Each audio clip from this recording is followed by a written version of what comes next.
What's up, YouTubers? My name is Joe, aka JoeyGroows, and welcome to my channel. So today I'm going to be showing you guys how to repot a orchid with my method.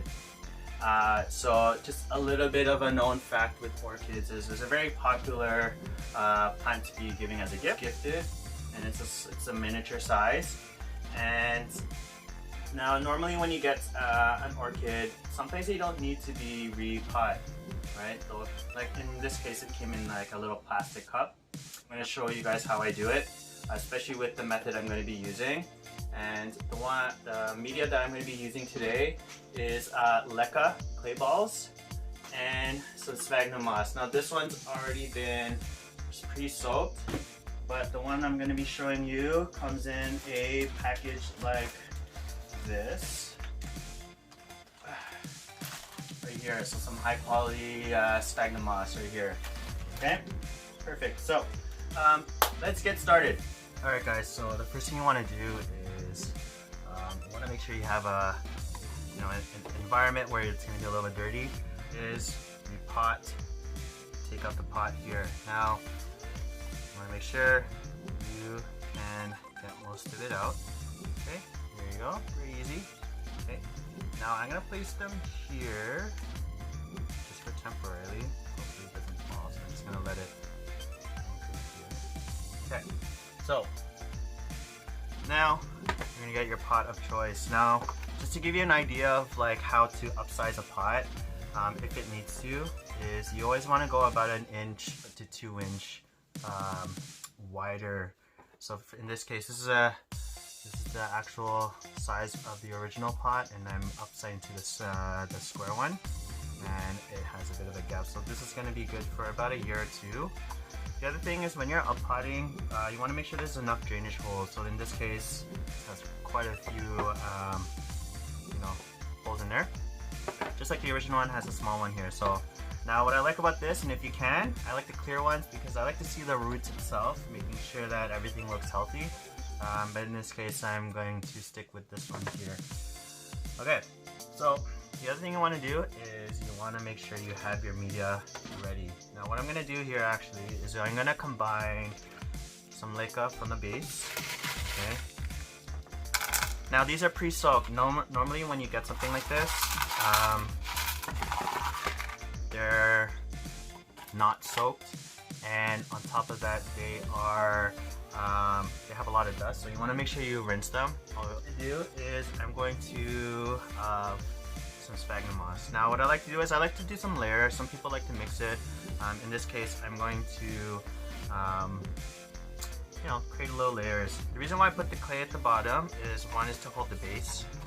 All right, try to feel out an idea of how I want this guy to stay up front, just like that.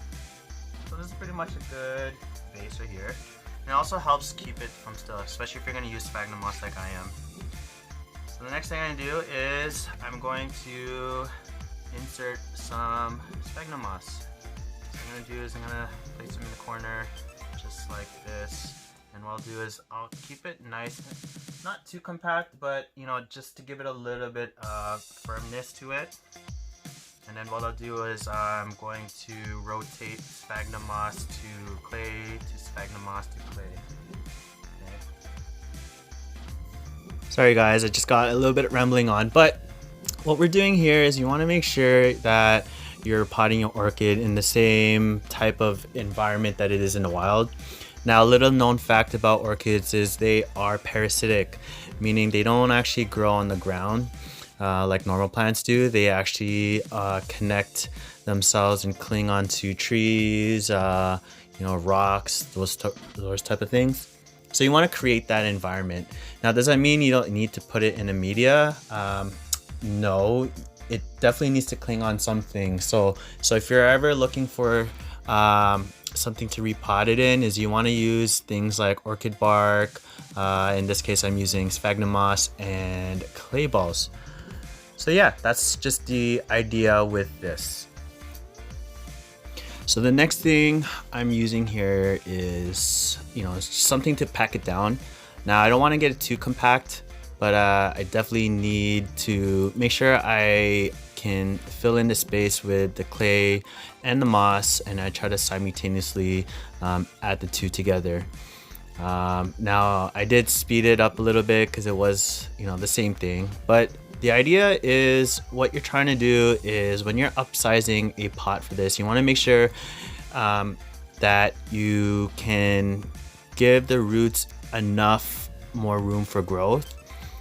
So in this case, like, I don't know if you notice it, but it was pretty compact in there.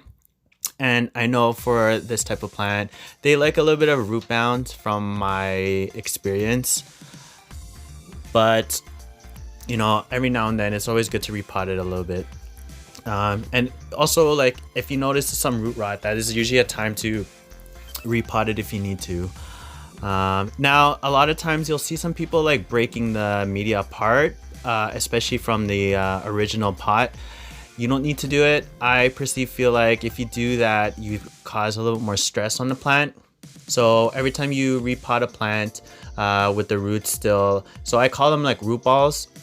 But so when you repot them, you'll see the root ball. You don't need to break it apart just to replant it. Roots will do its thing. They're pretty fast with it. So just leave it the way it is. And then when you upsize it, it'll just find its way out. So why moss and clay balls? Now for sphagnum moss, it retains a lot of water, which is great for the plants to hold the moisture. It also gives that airiness that and oxygen for the roots that it needs, especially when it comes to preventing root rot. So when it comes to root rot, it usually happens because we tend to overwater and the water just sits there, which promotes rotting. With clay balls, what's nice about that is it acts as a wicker. So you'll notice that because it's very porous, it retains a little bit of water, but also it helps pull up the water up and evaporate, kind of like a terracotta pot. So in this case, it's going to help with the plant to get enough water. We are done. Okay, so here it is.